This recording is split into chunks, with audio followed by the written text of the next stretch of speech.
schalten um, bleiben dran. Heute alles digital. Was sich nicht geändert hat, die Quote entscheidet alles. Aber wie wird diese gemessen? Damit Werbetreibende, Sender und Agenturen analysieren können, was laut Quote erfolgreich ist, braucht es noch immer mehrere, teils analoge Quellen. Der Markt fordert daher seit Jahren neue Wege und mehr Genauigkeit, mehr Transparenz, mehr Kontrolle. Unser Anspruch ist es, TV-Werbung insgesamt besser zu machen. Daten zu Reichweiten und Wettbewerb in einer Oberfläche. Sekundengenau, basierend auf Millionen von Haushalten. Mit Uplift sind wir ständig auf der Suche nach innovativen Startups und daher freut es uns umso mehr, dass wir mit AdScanner ein super innovatives Startup gefunden haben, das uns im Bereich Fernsehen mit deren Lösungen optimal ergänzt. Das ist AdScanner. Von TV-Sehgewohnheiten auf der einen Seite, mit unserer selbstlernenden Technologie auf der anderen Seite, sorgt für mehr Transparenz, Kontrolle und Geschwindigkeit in der TV-Werbung. Der Start von AdScanner ist wirklich ein Meilenstein in der deutschen TV-Werbeindustrie. Zum allerersten Mal gibt es Spots, Sender und alle Daten integriert in einem Tool. Die Partnerschaft mit AdScanner ist ein wichtiger Schritt in der Transformation von der Telco-Company zur Tech-Company. AdScanner wird die TV-Welt nachhaltig mit besseren Daten versorgen, weil wir jetzt die Kombination aus Fernsehnutzung und User-Daten viel, viel besser darstellen können. Mit unserem programmatischen Inhouse-Team arbeiten wir jetzt bereits daran, zeitnah die AdScanner-Daten auch in unserer DSP verfügbar und nutzbar zu machen. Die digitale Welt kehrt ins TV ein. Damit können wir Visibilität und exakte Reichweiten erstmals genau messen.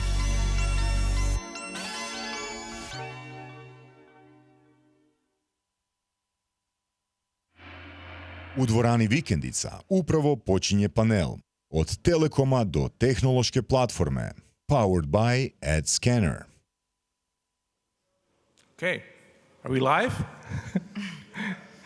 Hi everybody, welcome. I'm actually very pleasantly amused that we have so many people in the room. I wasn't expecting that, so thanks for being here. We're very happy to be here again in Rovinj. I think last year was a break for everybody. So it's a nice thing to get back to these habits. Let me first introduce our guests here. So we have Monica on stage, and please excuse me, I have my phone in my hand, not because I'm doing something else meanwhile, but because I have my talking points and information on here.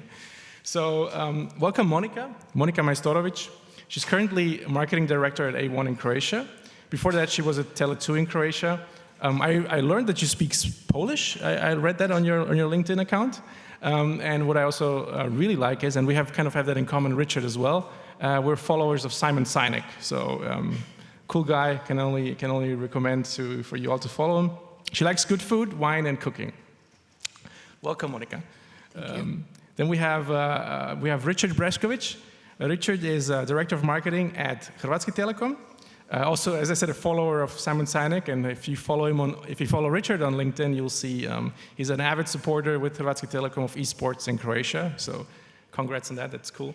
And then on the other side, we have Sven Stümayer. You saw him in the video. If you saw the video right now, we've been working with Vodafone since this year, basically. He's a group leader, digital brand, communication, and tech at Vodafone in Germany. Sounds like a lot.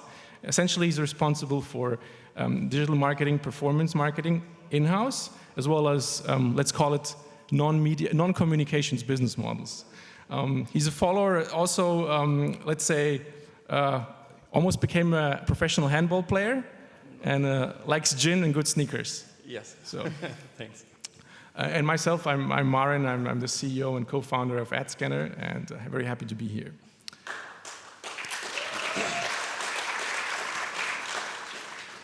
So, the topic, it's self-explanatory, but also not self-explanatory, right? I mean, it's telcos, telecommunications companies, how and why they are changing, and what are they becoming.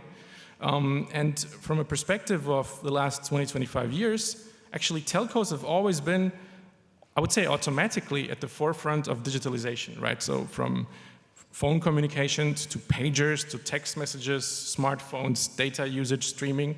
It's always gone through and with telco core business models, which is great. In these changing times, and that's what we have in common. We all work with one way or another with you guys, and of course, and you work with other companies like us. But I can say that these business models with working corporations with companies like us, they're usually not too close to the core business. In our case, we take data or intelligence and build together business models in TV advertising, in measurement, in business intelligence for the external market. And I can say that maybe in 2014, 2015, when we were going around Europe and pitching this to telcos, the discussion was, I would say, difficult to very alarming to us, because they were like, oh, but how many more phone contracts am I going to sell? How many more mobile phones am I going to sell if I give you data? And obviously this has changed, right? So my question is, and I would like to start with you, Sven. I'm not going to ask all of you all the time, but I would like to start with you, Sven, because I remember a quote that you told me. You said, we cannot allow ourselves to not play in this game. So what has changed? What's happened? Yeah, first of all, thanks for having me. Pleasure to be here. First time in Croatia. So yeah, very excited. I think that's not an easy question. So the basic of everything is that the market in the pure telco market, so we are talking about the connectivity market in Germany, is quite saturated. Yeah, there is no more organic growth. So those who don't want a mobile phone, these are the ones we cannot convince to buy one. So the growth has come to an end. On the other side, the investments in this business are continuously increasing. Yeah, we are talking about 5G licenses. We're talking about the extension of the network coverage and so on. So it's quite natural that if you recognize that your business model is, yeah, as it is price sensitive, there is not any more air, yeah, that you need to think about other business models. So this is the one dimension. The other dimension is that, and this is just my personal opinion, if we don't play this game, we're gonna be sandwiched. You're gonna be what? Sandwiched. Yeah. By the companies in the US and the companies in China. So, and I'm not only talking about Vodafone, I'm talking about all telcos in Europe. And that was predominantly my approach to say, hey, the business, yeah, it lies in network, it lies in connectivity, but you also have to realize that the business lies in data. And at the end, the data business is much easier to scale, it's much with less investments to scale, and it's faster to scale. So at the end, we have to do this game. Cool. That's Thanks. everything. When you hear Sven say you're going to be sandwiched, you know, and Sven is obviously in a very big European market. How does that make you feel when you think about it from an A1 or Deutsche Telekom, Hrvatskog Telekom perspective? Pozdrav svima. Well, I read somewhere that there are actually 4 scenarios of what can happen to telcos in the future, and we can narrow it to 2. And then one would be that we focus on the connectivity and the infrastructure that we have, and then the next one would be, or the one that we have chosen, to actually move towards the adjacent industries, because this is the only way on how we can grow revenues, through creating new products and services with some either partners or us moving into industries which are complementary with the telco services. So I can agree with Sven that we would be sandwiched in case we did not decide in which direction we can go, because I believe both directions can work. Depending on what is the strategy of telco. And in case you want to move towards creating new products and services within adjacent industries, this means a huge shift from how we do business today. what are the capabilities that we need, what is the ecosystems that we work in, and it requires a more significant focus on the customers, and it will require from a telco to actually create applications and platforms that can fit the future needs of the customers and the market. Mm-hmm. I can just follow on the discussion. Definitely, I think all the telcos, I think, have already starting to adapt. I don't think it's a question that they will or will not. I think they are still, I think the core business is still the most lucrative, the most profitable part of the telcos today, and they want to stay there. But I think the customers are actually dictating where we want to go. We are seeing, and all of us have different offers, such as mobile stuff and TV. But we see, for instance, big companies, streaming companies that just come in and just take out your customers. So its customers are actually deciding themselves through their mobile phones, through the apps, to actually become digital. And if we want to adapt that model, we just have to be there. And we, luckily in the group, have a big company in the US. So Deutsche Telekom is very big in the US, and we are seeing different tempos of digitalization there that we can learn and follow in Europe. That I would say, to all due respect, we are a follower in the digitalization in Europe rather than the forefronters. But it's a good thing to have a market player in those other kind of markets, and we see that we now, as a company, we have managed to penetrate, more than 50% of our base with an application, and we now are discussing with the customer in a different way, and we are learning to do it. It's hard, it's difficult. We have been learning, we were talking to the customer through brick and mortar channels, through shops and telesales. Now, the customers just don't want to do that anymore, and we are learning to adapt, and as Monica mentioned, all our portfolios, our systems, we have to adapt to this new model of working. But I would say telcos are going to be there. I'm not sure. I'm sure that they will follow and become there. Not only the residential part, but also I believe in the business part very much so. Mm-hmm. Talking about portfolios, and we'll get to markets in a second. Our corporations and our business models are one example of taking something like data and technology, creating a product for a B2B market, and repurposing, let's say, existing assets. Can you talk a little bit more about other portfolio projects that you are proud of, and say, hey, this is also something maybe surprising. Maybe in 5 years ago, none of you or none of your colleagues would have thought that this would come from a telco. Monica, do you want to jump in? Okay. So it's difficult to choose one project, but if I have to, then that would definitely be device insurance. And I like that one. It does not sound sexy because it's insurance and it's a traditional product, but what we have done, we took it and we put it in a telco context because we sell a lot of devices and we're kings of subscriptions. And we also try to understand the customer need there and what is the additional value that we as a telco can bring. And here for that we had to really understand the customer journey, and also we had to understand what is the real need in terms of the product for the customer. And in case you didn't know, but most of the damages on the devices are actually screen damages.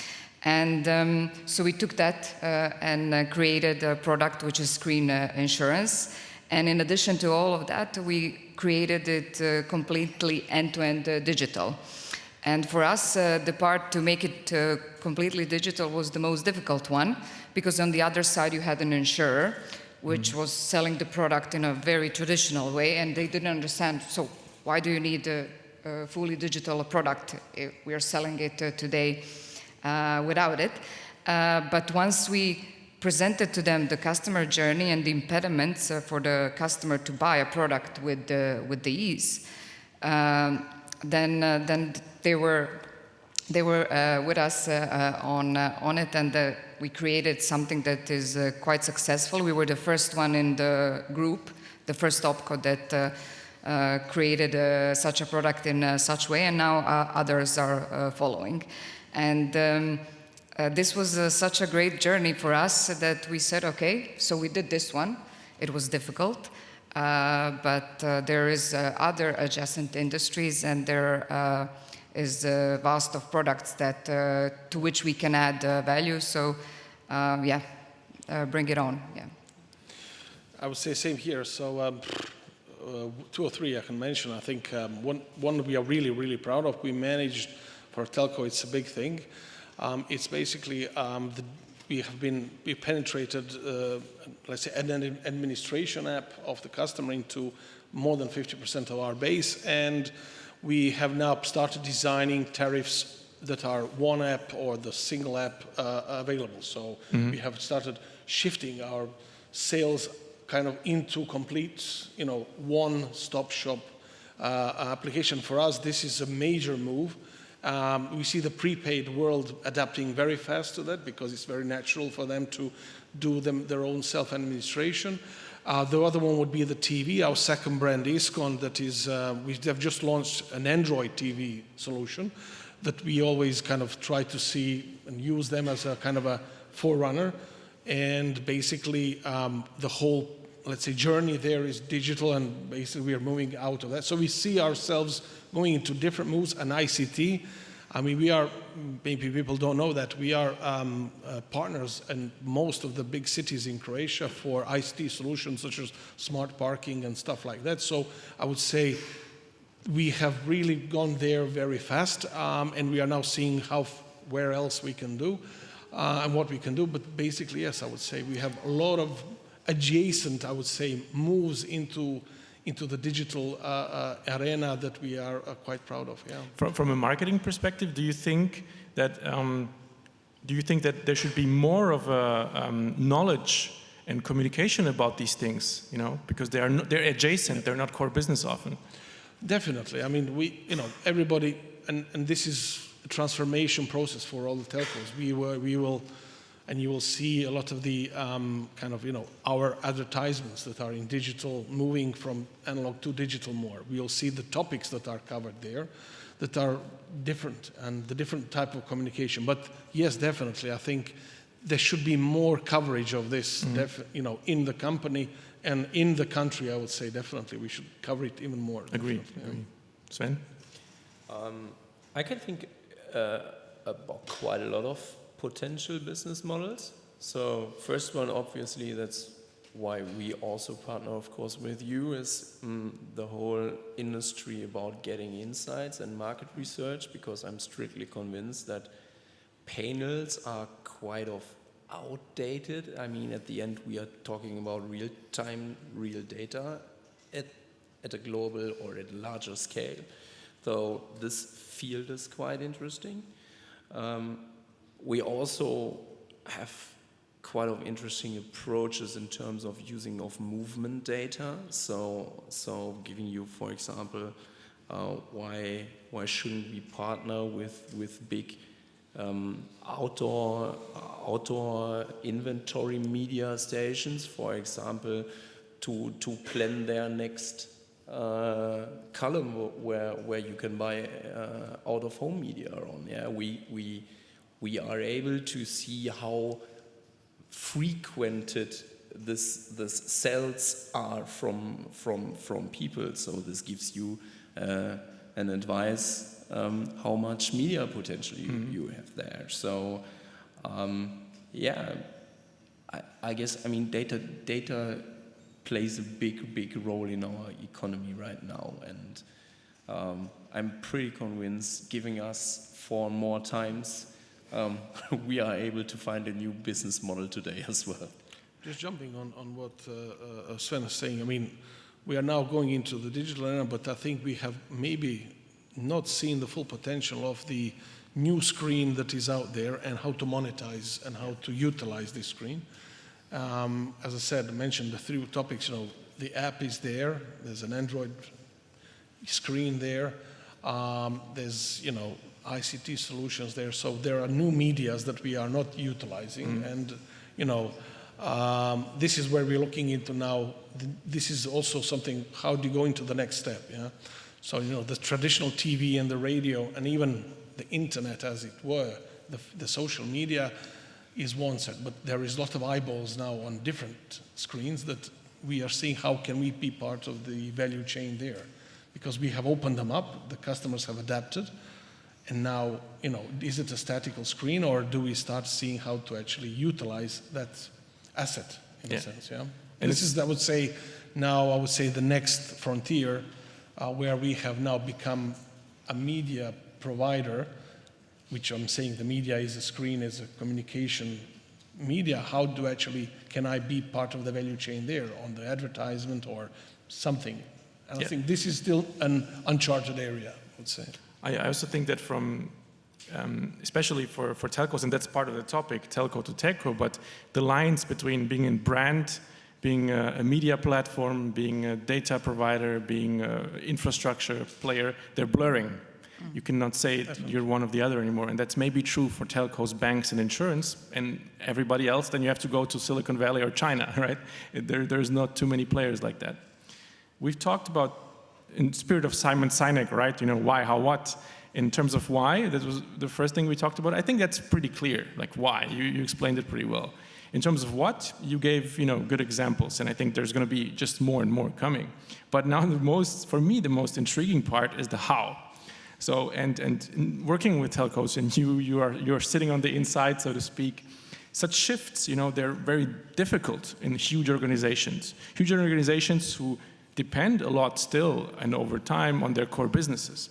So it's really amazing and interesting to learn from you, what are the most crucial success factors in doing these changes, in bringing forward these projects? So what does it depend on for you? Is it, a mixture of people, organization, technology? Feel free. Maybe please, Monica, go ahead. Well, this is definitely the toughest part. How? But what we have to become is more efficient innovators. And in order to truly innovate, you need to create a fail-fast environment. And fail fast. Yeah. Yes. And in order to really live that, basically everything from the design, provisioning, and scaling, you need to do it as low investment and with as rapid time to market. Basically, it's to create this iterative process where actually you can fail fast. And in addition to that, you definitely need people with specific mindset and skills. And you also need to be ready to learn from other industries. This is why it's great when you work with the adjacent industries on products that are not your core, especially with startups, because this is how they operate. This is what I'm talking about, fail fast. This is how they live. And the last, and I think this is super important, is that you have a commitment and support from the top management. Mm-hmm. And because as both Sven and Richard have mentioned, we are so focused on our core business because that makes most of our revenues. And then we put much less attention to this other products, or we call it in A1 non-core. And for that reason, it is super important that top management are sponsors of the change and these new models of working. Fully agree. What do you guys think? I mean, I could just say very similar to Monica. I mean, if the transformation has taken place, I would say we're past that point. But it takes definitely, first of all, I would say people and people mindset. Telco business are delivering, a good call, a good internet connection, and delivering it through some analog channels, sales channels is something that we know how to do. For us, adapting to that took time, but I would say choosing the right people, changing the mindset and top management focus is actually, and I would say, yes, we still have these terminologies, core business and new business or non-core business, but I would say now what has happened is that the actual all of us have, and now digital is a part of a core business today. So I think we have gone even that way. So I would say now, what is the core business? It is a digital application provider. We have selling it through an Android platform. So I would say the digital and core is becoming one, I would say, and it's very much there today. And I would say, I'm sure it's in all the other companies, we talk about the 5G license in the same manner as our customer experience in the application and, the information where we're going to, where we are actually collecting all the data. So I would say it is already blurring what is core business and what is adjacent business. Mm-hmm. But it takes time, I would say. Time is a good point, yeah. Yeah, I completely agree with everything Monica and Richard said. I just want to add one more thing. This is more or less the internal view, yeah, if you are looking within the company. But especially you as software or edtech companies have a big challenge as well. And this challenge is to find the right guy in the company. Of course, often for startup business models, they are too tiny, too small to power them top down. So in a usual case, they have to grow bottom up. And then you need to find a guy who has the attitude, who can handle to be pushed back. That's in most cases not easy, and you need to find a guy who has a big network in a company to other departments. Before we started the business model with you guys, I have never spoken to our legal lawyers regarding the Telemediengesetz in Germany. This was not my business. And I can imagine that for most of us, taxes are not that common in our daily discussions. So, but these are all fields then who affect your works or your work streams. So that's what you have to care about as well. I agree, and this multidisciplinary thing, it's really a project owner that drives these things forward. You both mentioned time in different aspects, and what we felt at the beginning of our process is we went to a large European telco operator. None of you were sitting here, but they were like, okay, we like this, but you know what? You're going to be dead by the time that we implement it. And at first I thought it was a ridiculous comment, but then you learn that it's a process and that it's stakeholders and that you have to manage them internally and externally. So those are very good points. One of you in the discussion we had before mentioned attitude as well. What kind of attitude traits? It doesn't matter if it's business decision makers or project managers. What kind of attitudes does it take to drive these projects forward? Oh, you want? Okay. How many time do we have? About a half an hour still. Willingness to change something, not giving up if there is a stone in the way.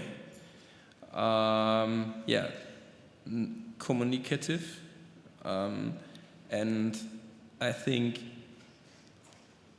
a lot of patience to explain everybody in the company, hey guys, it's not the usual business model. We are not talking about net ads. We are not talking about network coverage.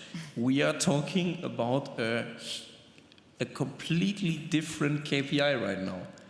Yeah, because especially in big companies, there is a process for everything. And at the end of the process, there should be the same outcome, or at least the same dimension of the outcome. If this is not the case, you're gonna look into a lot of phases with a huge question mark in it. So you need to be some kind of a teacher as well. Yeah. I'm a bit of a different view. I think, these days of having a Don Quixote in a company to pull the company through a digital process, yes and no. I think the companies have gone somewhere else as well now, and I don't think this is completely necessary, because I think if you set it up into the company that the customer sees you in a certain way, and you set yourself a certain KPI, and that is, is the customer seeing you as a digital company or not? Meaning, is his experience through digital channel the right one or not? Then the answer becomes a problem of everybody. And if you set it top down, then it's not only the problem of the Don Quixote. Then the sales guy has to think of it. Then the technician has to think of it. The marketing guy has to think of it, and then it becomes everybody's. The faster everybody gets the same idea and the same goal, and take it out of context of, there's a guy there doing something and he's trying, I know, but he's a good guy, and he really wants to try. If you keep it at that level, I don't believe this. You might succeed, but you'll need a lot of, money, or cigars and whiskey you have to give to people. But you have to really, I'm joking, but I just want to say it has to be a little bit more company top-down driven to actually really make that change. And I think the companies are seeing that, and you'll see a lot of the CEOs talks today are, more in this discussion, and they're understanding the value of that, and to pull it up, bottom up, it's I would say, those days should be behind us, I would say. Mm-hmm. Maybe it's a mixture. It's a mixture, you're right. Yeah, I fully agree to that. It's top down and bottom up, but I think the people that are in the project in terms of driving it, that's not just bottom up, it's about convincing everyone around you. so it's really both directions, I agree as well. Yeah, going back to the attitude, actually mindset. So you definitely need to have people that are curious and persistent, and you actually have to have an agile mindset, because you have to accept that you might not know how the end product will look like, and it's a lot of steps process, and you just need to have an ambition, and then be persistent in getting to the final product, or actually the outcome that is needed. I think it's very important, not to go against what Sven and Richard said. It all works, but you definitely need people that are thinking out of the box and that can connect things that were never connected before, in order to create something new and relevant for the customers. And that is another important thing, that we as telcos, we were traditionally more focused on a product. So we have a product, we will sell it. We have a network, let's sell it. It's a great quality network. And we were not thinking that much about the customer side and what the customer needs, because maybe it's not something that we at that moment see as being profitable. But the times are changing, and in order to really win the customers, then you need to create products that are great for them. Mm-hmm. And you mentioned customers, rightfully, and consumers out there, which is the highest good of the core business that you have. But at the end of the day, I guess most people here are in the media and advertising business, us included, and you guys also from marketing. And you are, as telcos, in every market, every telco is the major gatekeeper to something that we as an industry all want, and that is, at the end of the day, data. Because you control the access to the eyeballs, to the fingertips, to the devices of everybody, essentially. And yeah, the market wants, a lot of data, and there's companies, Google's, Facebook's, Amazon's, but now also ByteDance's and so on, who are not from Europe, who have built their entire business model globally, not market by market, on exactly that, and let's say kind of circumventing telcos, right? How do you see that as a challenge? And then we come to the from telco to techco part. How do you see that as a challenge? Because on one side it's a market thing, and you are actually in connection. You have contracts with these people, and on the other side you have global companies who essentially don't have contracts with these people, don't know them, are not going to build anything custom for your market, but are really dominating this space. I mean, if I can just jump in. So I wouldn't say we are the only ones. We do have a lot of data that is anonymized, so we try to keep our customers kind of, look after them, and the data there that they have is their data. So, we are gatekeepers for a reason, because they're private data. Yeah? So this is one of our main purposes. Like a bank has the purpose of, looking after your, finance data. Yeah? And different companies have this kind of, medical records is another data that could also probably be utilized or monetized, however you want to do. So we have to also, first of all, be careful how we handle this. I think this is one of our major, and when we think of digitalization, and I'm sure Monica, this is a very big topic of ours. Yeah? First of all, the security of the data. Now, going into the second part, we are out there to seek how to kind of go further, but and we have to, and we are discussing with you guys also some ways of extending that, where the customer, the anonymized data can be kind of utilized even for the better of the customer. But I would say we are there for a reason a little bit more conservative, to see how in the best way we can do this, not to hurt the customer, rather to give him a better service so he feels comfortable with that situation. I would say this is why we are a little bit more, but I wouldn't say we're closed. I would just say we are more careful than maybe someone else. But I would say a bank is also careful, a medical company is careful. So I would say it's just the same amount of care about the data that we have, but we have maybe a little bit more data, which is always interesting to be, kind of used in a sense. I don't know if you agree, guys, on that topic. Yeah, completely agree. I think everybody of us would say that we never ever gonna establish a business model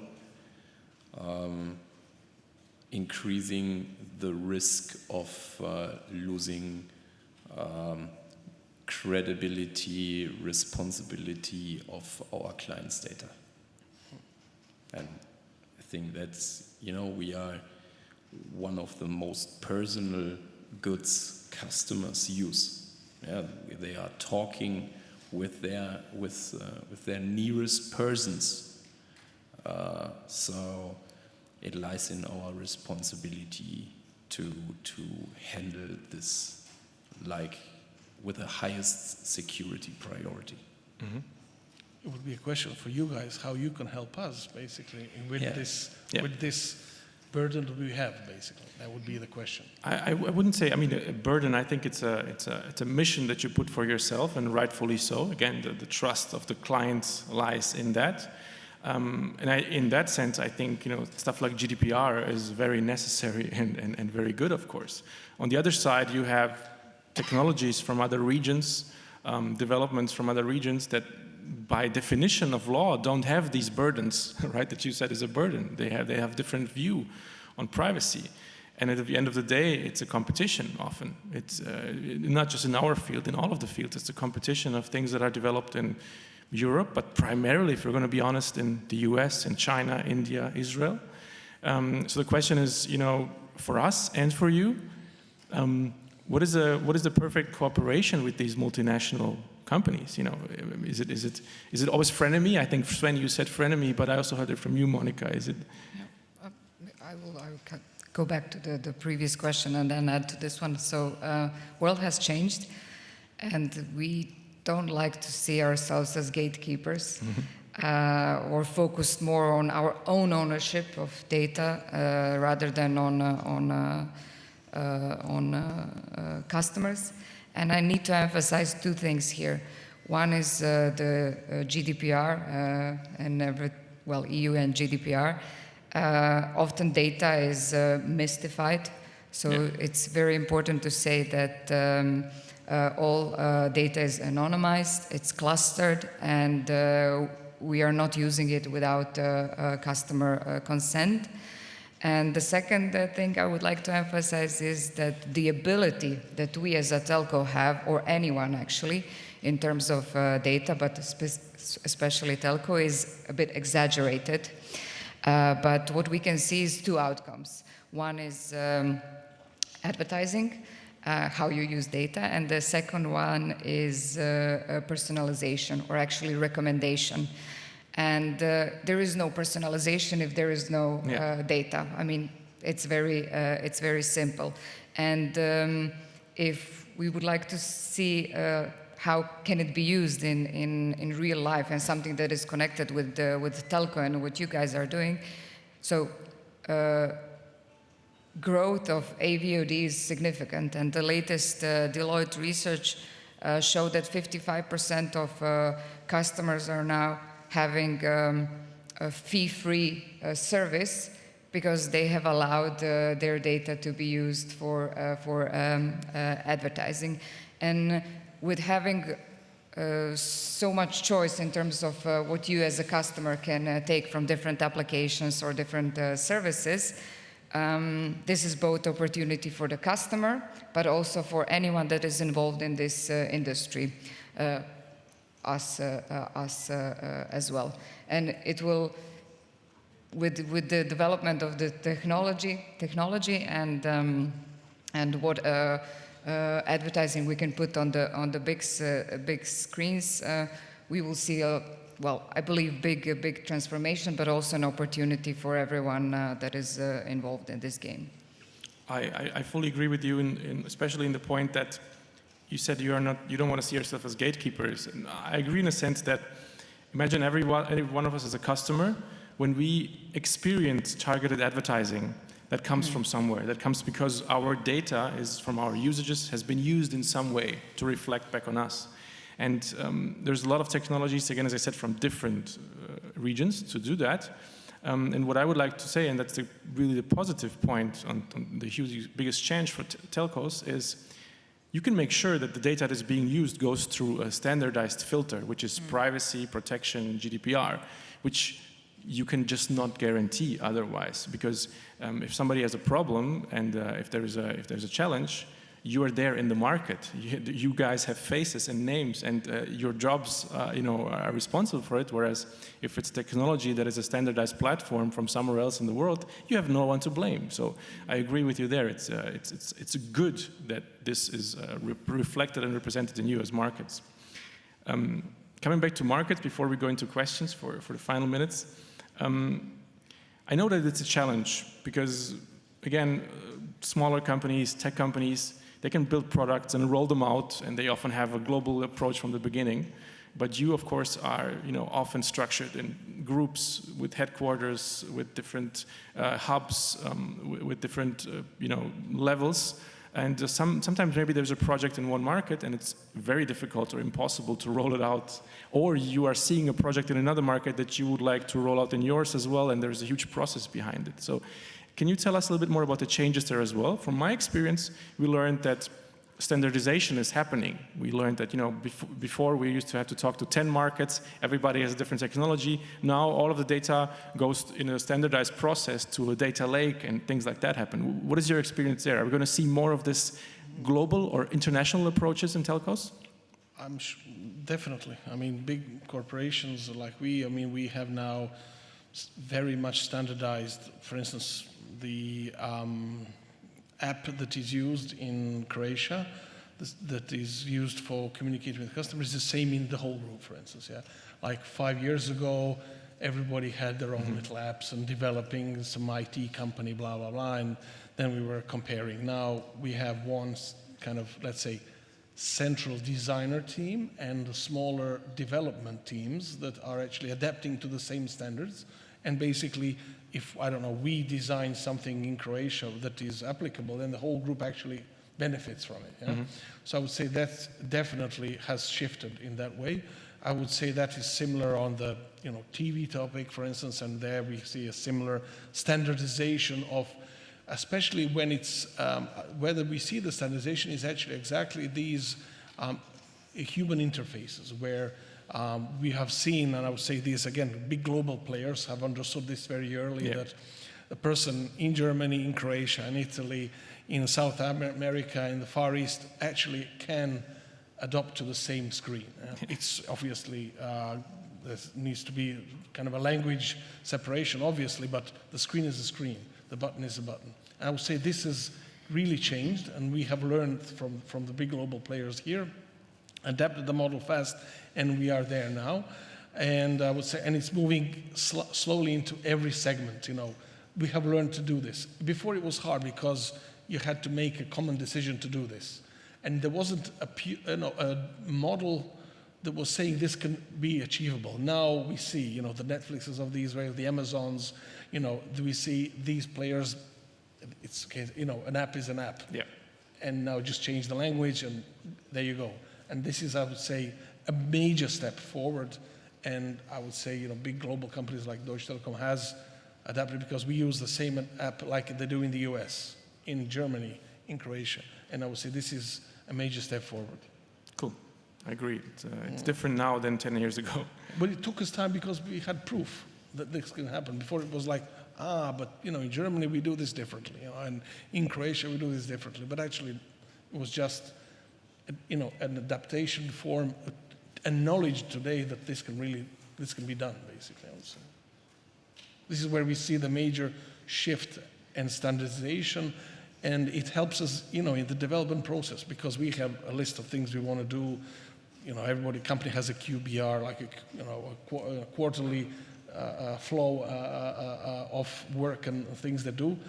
Now this is shifting, basically. We have quarterly here, and we have the global one that we fit into, and we pick out. We can now pick out, look, I don't know, in Greece they did an additional thing on the prepaid. Let's take it off the shelf, stick it in Croatia, and just put it in Croatian language, and it works, basically. And that is really moving things faster and faster. And there is space to go there even further onto that. Yeah.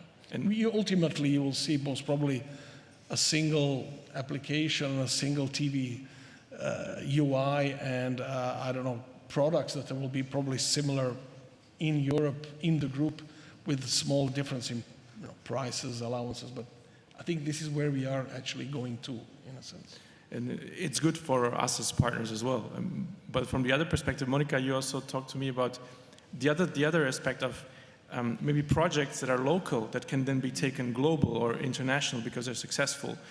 You talked to me about one project. Is that also become easier in the same manner? Yeah, well, absolutely. So we're looking for some sort of consolidation on every single layer, looking for synergies between opcos. And now we're talking about platforms in every aspect. So now fixed businesses platform, mobile businesses platform. So this is our core business. And as Richard mentioned about their application, the self-care application, similar situation we have in A1 in terms of the TV platform, again, platform. We actually call all of them one. It's connected with our brand. So yeah, I definitely see this is the direction that we need to take. And going back to the first question, this is the only way on how you can actually develop other products and services, because you need to kind of reduce costs in your core business. And how you can do that only by automation and scaling whatever you have already. And for example, a market like Croatia, is that a valid hub for something like that? Absolutely. Definitely for some services. But we have really capable and smart people that can drive new businesses. It's the same for Vodafone Germany. I think Vodafone Germany is too big to be a small hub. Yeah, we are quite big compared to the worldwide Vodafone market. I would say for most of the product or platforms idea, it's like Monica and especially Richard said.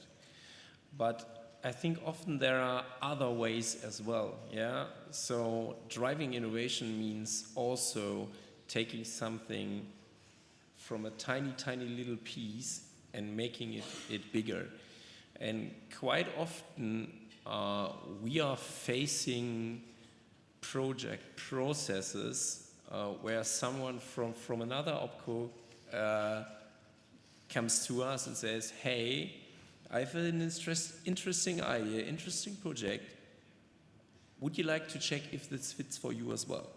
And then you have this kind of copy and paste process, which also works in a lot of things. But as said, the main platforms, the main ideas, the core business model, definitely globally. Mm-hmm. Cool. Thanks a lot. I think it's amazing that you all have the same vision essentially and the same operating model, regardless of. I could have talked to people not from marketing, but from product or innovation, and it would have been the same direction. And I think it shows that this transformation is not just something in the books or something that large consulting companies come to say, but it's really happening. So thanks for being here. A round of applause for of course for the guests.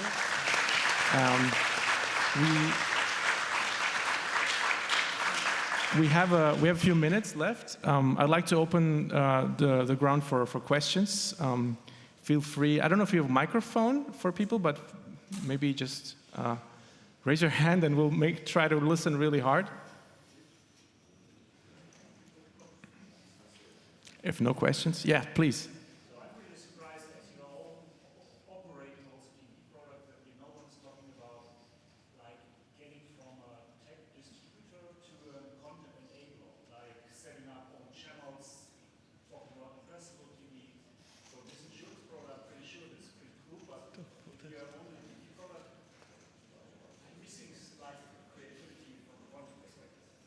I think especially from both you, I think especially in terms of football and content, it's a nice other discussion we can have. No, of course. I think, so thanks for the question first. And I think, first of all, it's a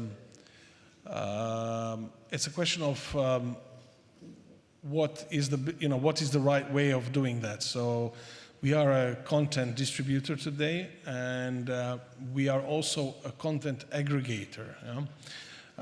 Let's put it like that. And I think that our future is, at least in our group, is we want to continue to be the content aggregator at the moment. It's not going to be linear channels, I would say.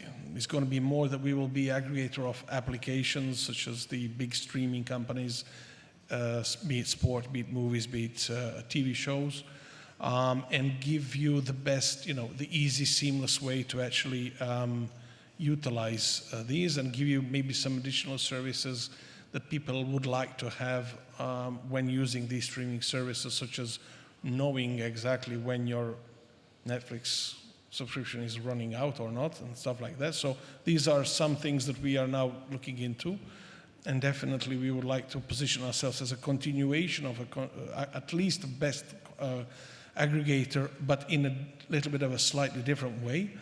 I know in the US there has been a lot of companies, telcos and media companies coming together, but I think it's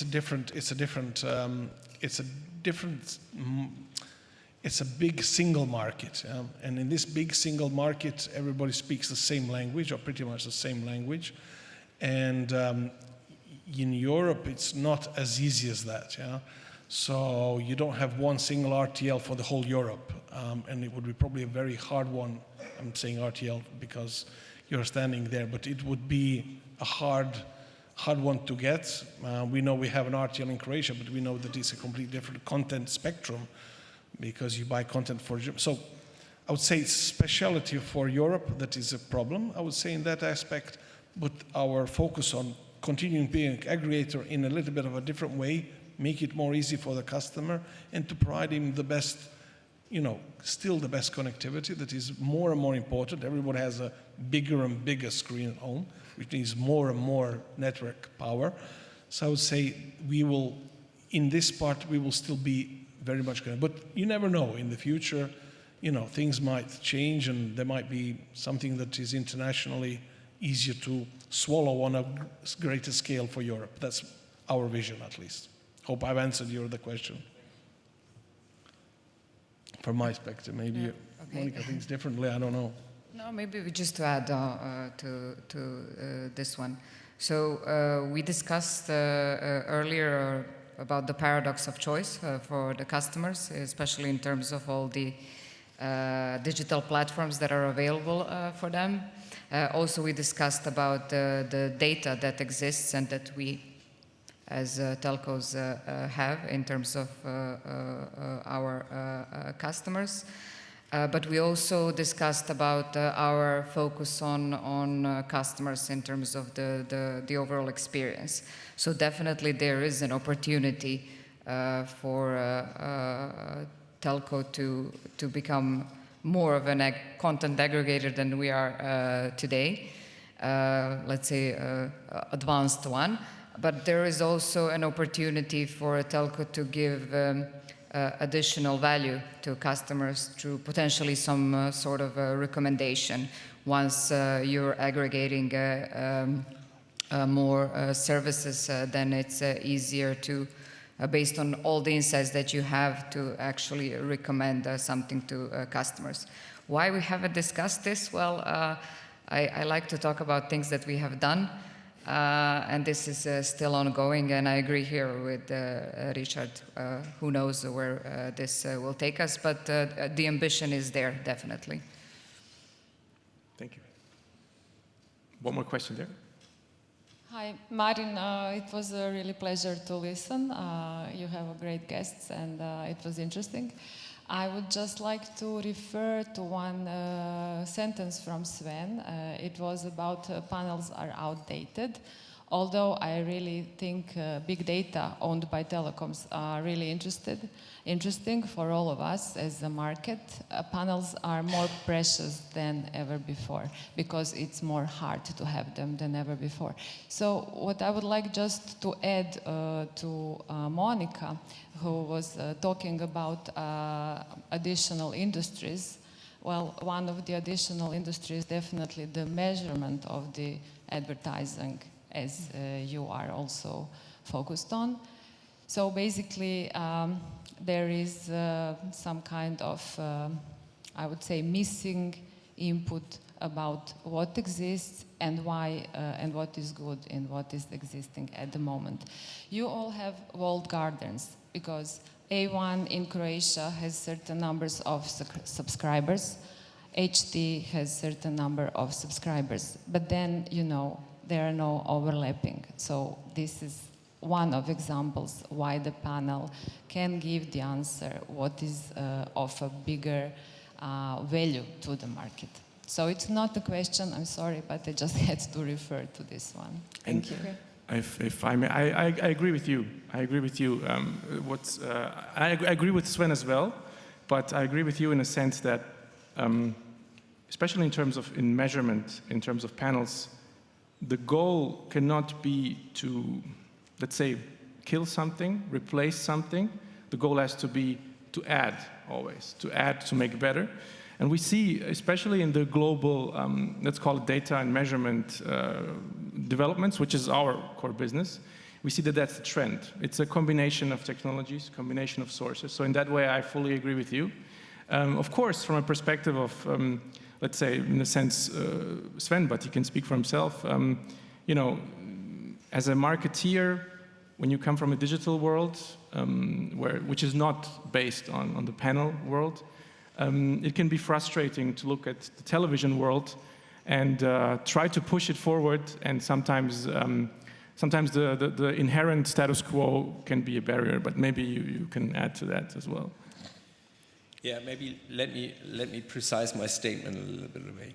I don't think that panels gonna die out. Yeah. So basically that's it. But I think the way how we use panels need to change. Yeah. Nowadays, I can give you an example. In Germany, a lot of panels with 5,000, 6,000, 7,000 households represent 82 million people. Yeah, and my personal opinion is that first you have a bias in the people who are participating in this panel. And second thing is, I think a panel should be used for a justification or for a check to compare both worlds, big data and a pure market research. But nowadays we are using panels in both ways, and that's, I'm convinced, is the wrong way. Yeah, I can just add to the discussion, if I can, from my side. I mean, we have the data in an honest way, and we can understand a big portion of that. But I must say, part of the portion we can control that is in our environment, everything out of our environment, for us, we don't have, and I see panels an enhancement of that. You know? And maybe, as you say, a justification of do we see the right thing or not?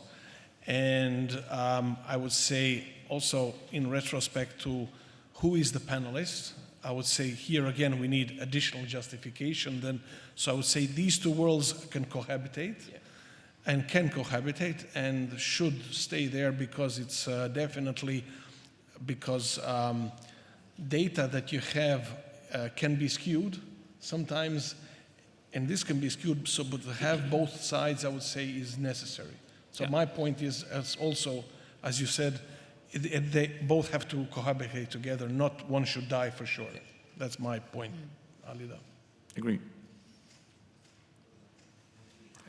Cool. We're right on point. Thank you very much. Thank you. Thank you.